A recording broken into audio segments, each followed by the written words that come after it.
Lo mkhulu lona wakunikeza uphondo, wakunikeza nomuthi. Lo muthi lowo ngawubhixa ophondweni kwelinye iphondo nje. Ngawubhixa ophondweni. Waqede wathi angisho amagama abo mawu2 nezibongo zabo. Ngakusho waqede wathi angisho lokho engikufuna ukuthi kwenzeke ku relationship yabo. Nozipho imina engafaka indoda yakho uDukanezo ukuthi kushiye. Ngafaka isichitho nje phakathi kwenu ukuthi nihlukane ngoba nganginomona ngiyalivuma iphutha lami, angazi ukuthi ngangingenelwe yini, angazi ukuthi omuphi lo sathane lona owangingenela.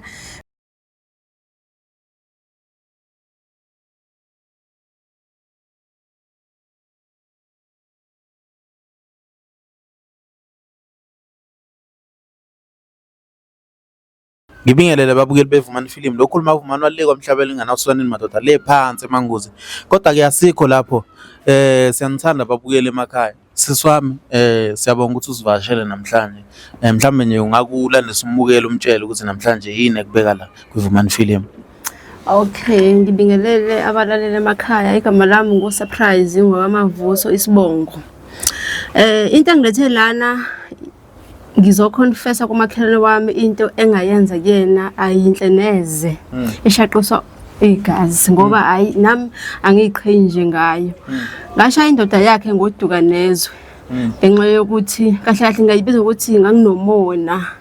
Umona lo owenza ukuthi ngenze lento lo cause indoda yakhe yayimthanda, ithembakele futhi kuyena.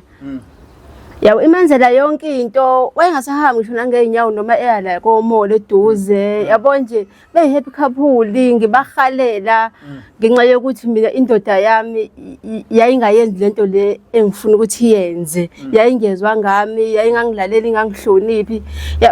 Ngavukwa idemoni lomona. Angazi nami ukuthi lento le ngangiyithatha because ngabe ngaba nomona nje nami ngibabona behamba ngemoto beyikhipha yabo kube khona lento isiqhifi ngaphakathi kumina yabo ngaze ngadecide ukuthi angibahlukanise laba nami ngazama ke because indoda yakhe yayisebenza kahle indoda yakhe isebenza kuphi eMpumalanga eMayini yabo ithi mayibuyile kucace nje. Nami ngadecide ukuthi angiqede nje lo mdulo wabo. Ngahamba ke nami ngacinga umuthi ukuthi indoda yakhe imshiye ngamshaya ngoDukanezwe. Siswami ngiyakuzwa umuthi wamshaya ngoDukanezwe. Wena ngabe mhlambe ikhona mhlambe indoda onayo wena benihleli kanjani mhlambe benisemqashweni noma nje bekuyimizi nakhelene? Bekuyimizi nje sakhelene nayo ukuthi behlala emqashweni, bekuyimizi kuumakhelwane wami. Yimina la uyena ngapha. Mina nganginayo wami engangithanda naye ukuthi wayengasiyo lento engangiyifuna cause wayephuza enganginaki engithwithela elethe namantombazane khona endlini la lahlala khona yabo engangihloniphi nje engangibona ukuthi ngiyini. Manje ngaba nomona wami engibona ukuthi akhona kanti amadoda a right awathandayo abathanda abafazi babo yabo ngavuka nje lelo dumeni lomona ukuthi angiqede ngale relationship yabo.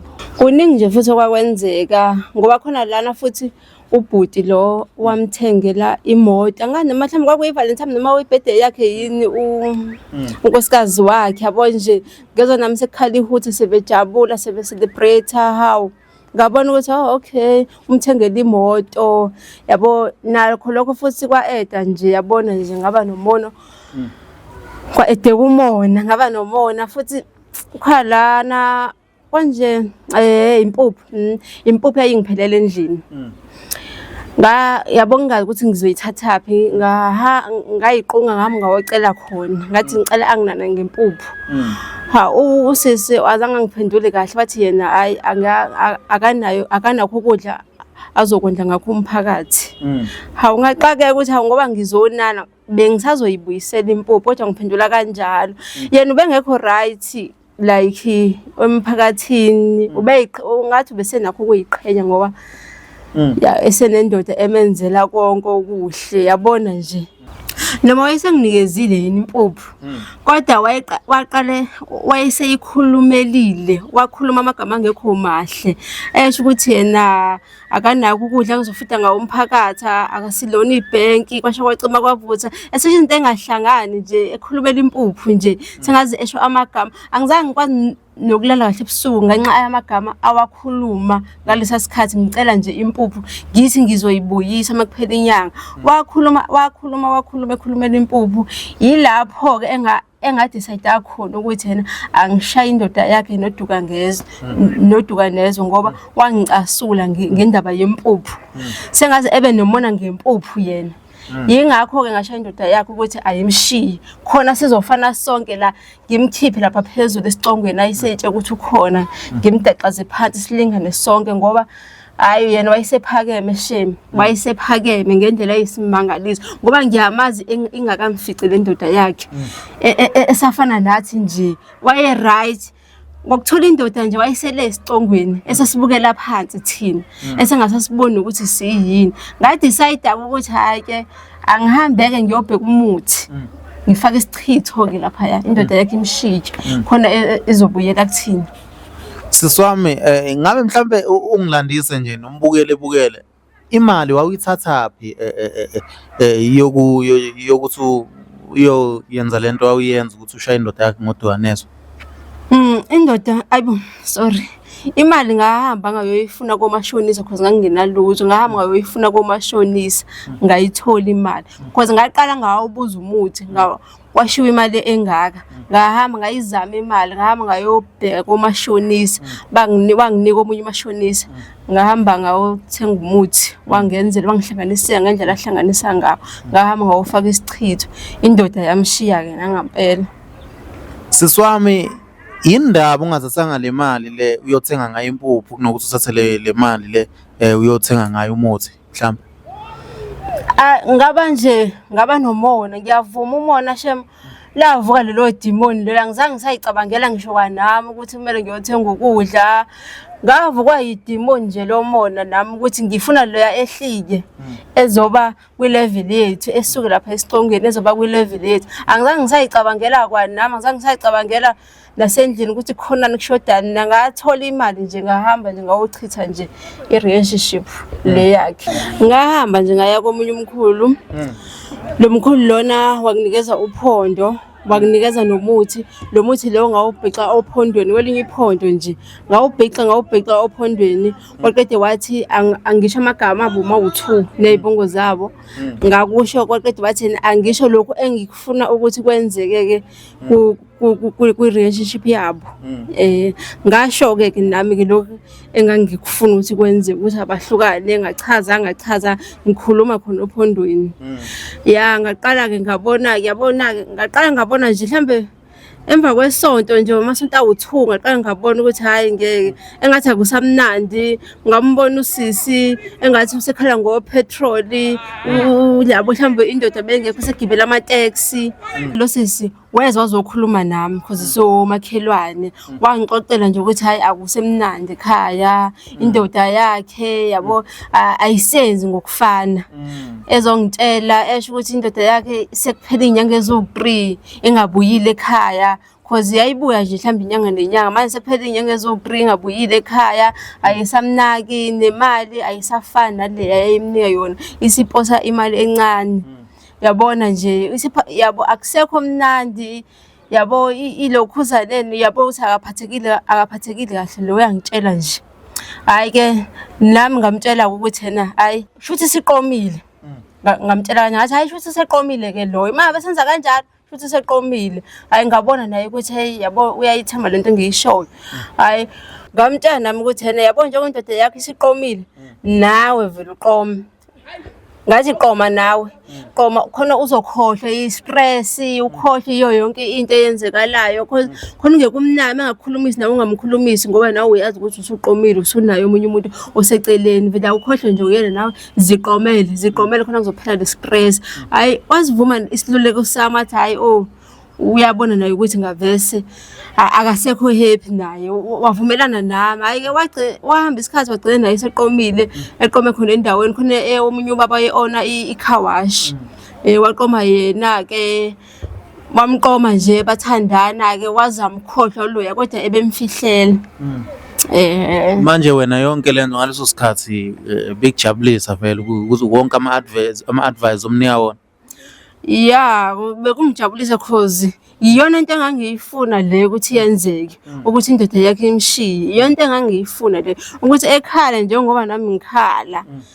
Ngajabula, ngifuna uqamba amanga ngajabula nje. Kwahamba isikhathi nje beqhubekile bethandana benalo baba lwaseKha Wash. Intombazane yakhulela ingane yalo baba lo.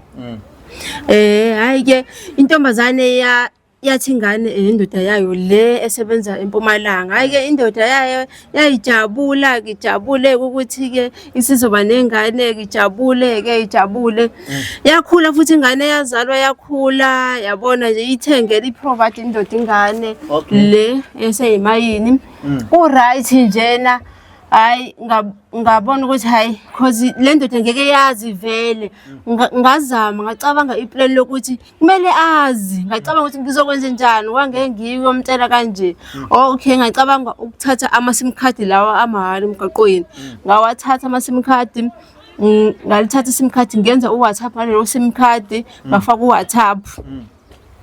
Ngalokhuzaneni ngwangavese nganginayo inamba yendoda le yaseMpumalanga. Ngayitshela ngasho ngayibhalela imessage nje ngathi yena ingane yakho ngasho usibanibani cause ngasho igama layo ngathi usibanibani akasiyona ingane yakho. Futhi uma ungangikholwa hamba ukwenza i-DNA ngenza futhi ngenye inamba futhi ngelinye sim card ngaphinde ngabhala something ngathi ingane lena akusiyona ingane yakho. Uma ungangikholwa futhi hamba uyokwenza i-DNA. Ngaqeda ama-sim card ngawathatha ngawalahla. Ngangalinda ukuthi ephendule ngawathatha ngawalahla.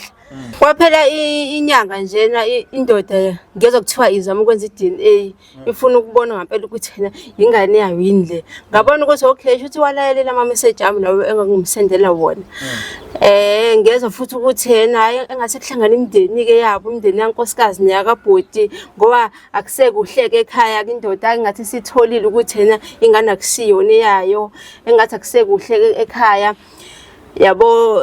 Engathi sebehlangene kumndeni cause bayaxabana futhi ungathi sebebheke khona-ke lapha ekuhlukaneni. Ngoba emva kwa 2 weeks ngezokuthiwa sebehlukene benendoda yakhe. Ngabona ukuthi okay isebenzini into yamkhulu cause mina engakwenza vele lokho ukuthi iphele nje indaba yabo iphele. Yimina engakwenza lokho. Ngabona ukuthi iplan yami isebenzile. Waphela kanjalo-ke lokhuza umshado wakhe lo wayengichumela ngawo ngoba wayesemlobolile wamshada beneyingane ezibekwe espree le encane le beneyingane be-right-ke. Mina engakwenza konke lokho engakhoza ukuthi iphele nje indaba yabo. Manje-ke siswami ngabe wena wavela ungamzwili umngani wakho umzonda nje mhlambe ilento le yakucasula yempuphu? Umakhelwane wami ngangimkhonzile ngalendlela eyisimangaliso. Ngacikwa nje indawo amazwi wakhe lawa washo ngiyonana impuphu ethi yena kanti yini singayikhethela amadoda right, indoda iyakhethwa nje asivedane nje sikhethe nje emsanga namadoda asikhethe kahle indoda yabona wayikhethela yena akasiyona fitting skill kanjalo yabona nje washo nje labona amazwi awasho sankenketha namanje cause awangilalisa ngisho nasebusuku indlela awasho ngakhona. Even nje eBrayile kwakhe ngangigcina ngesimeli nje akasangizwisi ngisho neqashana nje ethumela iplate ngoba umakhelwane sakhelene nje ngiyezwa ukuthi kuyosiwa ngishaya ngephunga nje kuphela. Akathumeli ngisho neqashanyana nje ukuthi nje ngilola umphimbo nje nami. Ngangigcina nje ngephunga nje kuphela ngibona nje kunentuthu. Siswami indaba ungaphanishanga yena umakhelwane wakho lo wesifazane owayikhulume kabi kuwena cause manje lento ifaka izingane yabona manje nezingane zagcina sezichaphazeleka nomndeni wakhe wonke. Ngangifuna ezobuhlungu ebona ukuthi kunjani uqakeka kukhona umuntu enemali enakho konke. Ngangifuna esafarishe ngazo zona lezi ingane lezi izingane eziswele isicathulo ekhona ubaba wazo esebenza. Ngangifuna ezwe lobo buhlungu ke ezwe nje ukuthi kunjani ukuhlupheka cause hayi indlela angiphendula ngayo wangibukela phansi ngale ndlela esimangalisa. Ngangifuna ebone nje ukuthi bonke umuntu uyahlupheka. Yeah. Ewu mbukeli yabona ezinye izinto sithi mayezenzeka ungazi uzenzeka kanjani. For sure nosisi la ekhona akazi ukuthi kwenzakalani ngomshado wakhe. Ngiyacabanga mayisithu sekuyisikhathi manje ukuthi simfonele. Ngizocela nje ungifakele inamba la umtshele konke ufuna umtshela khona okumele akwazi namhlanje please. Ungifakele inamba la. Yonke indlela idlula la. Yonke indlela idlula efonini babukeli. Enye into ngiyanibona nje abanye bakhuluma into abayithandayo angihluphi mina ngivele ngidelete comment. Yabo especially mokhuluma amagama angekho right yabo. Angakhi.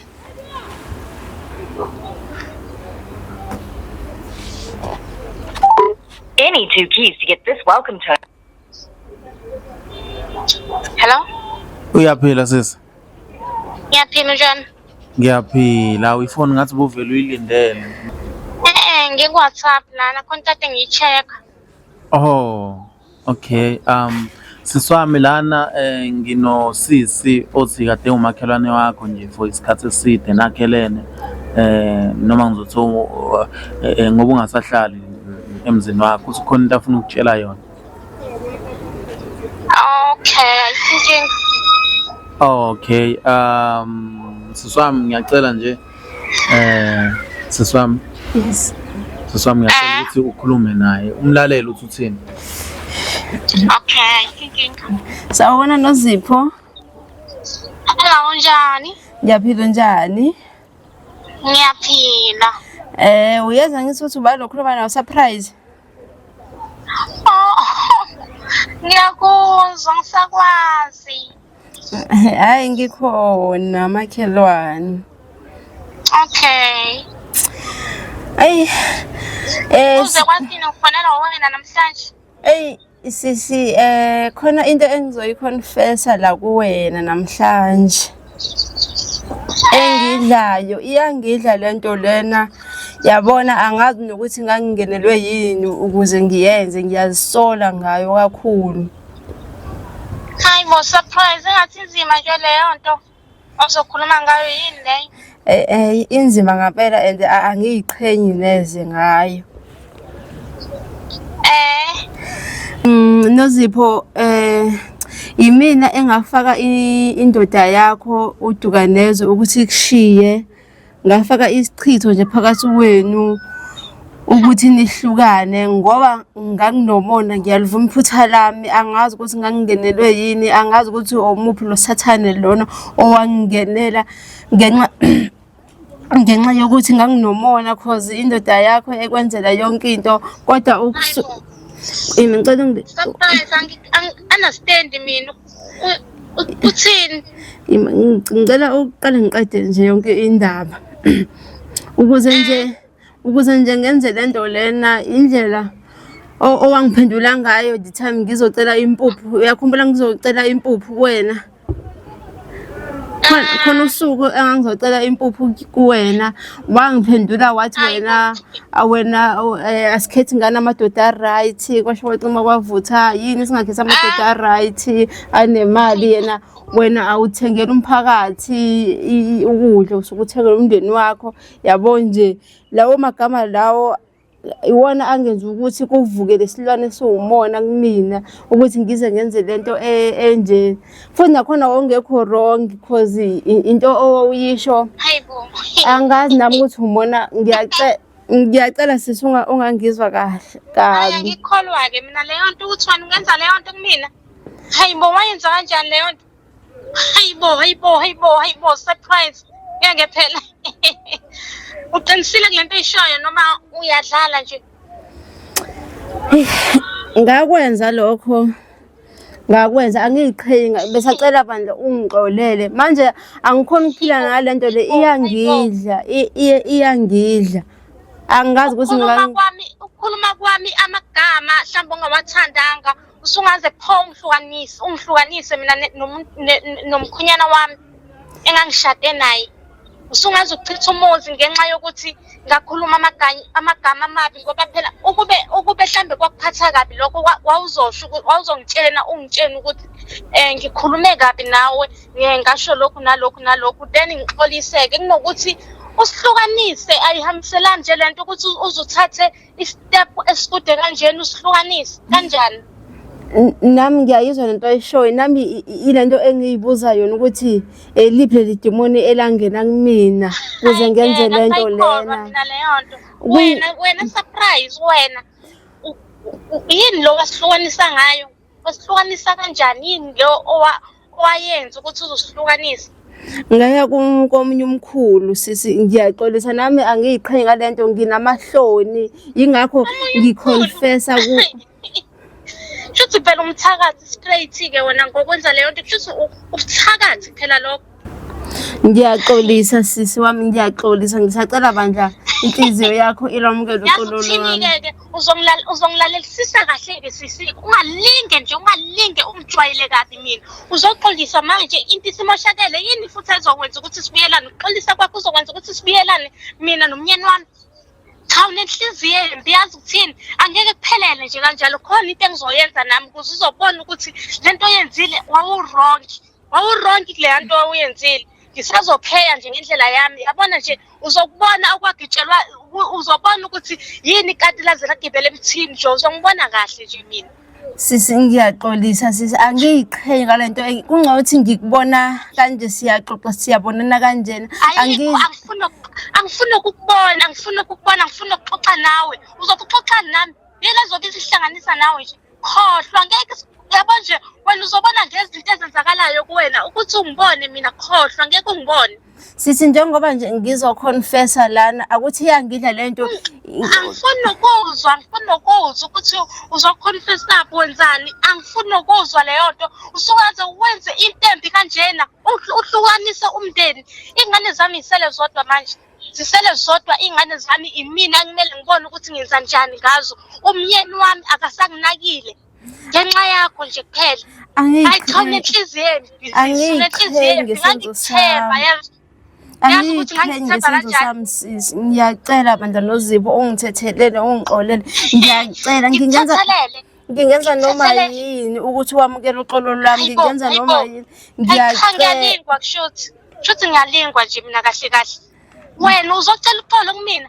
Wakwangithanda kona uzowenza into ebuhlungu kanjena kumina? Ayinokuthi uphele ngento nje ezolingana nalento engayenza-ke, mhlawumbe ngabe khona amagama engawabiza kuwena. Uzopheya ngento enkulu ukuhlukanisa umndeni, uhluphekisa iy'ngane, uhluphekisa mina.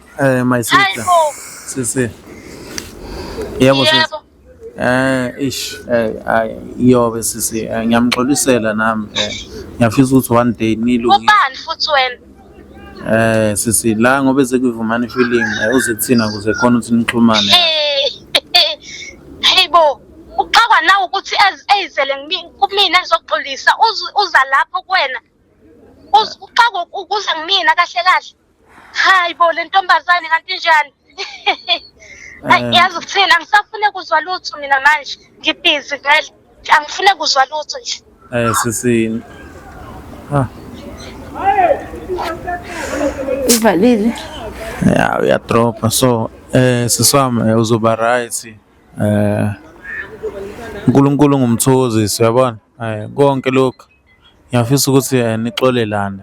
Babukeli bheka ukuthi yonke into enizenza ebantwini sifika kanjani. Konke lokho ofisa ukwenza manje kwenza somona. Bheka ukuthi kusasa ngeke ukulimaze yini, kulimaza abantu abangaki. Siyanithanda nonke la nikhona, nonke siyanibona. Amen.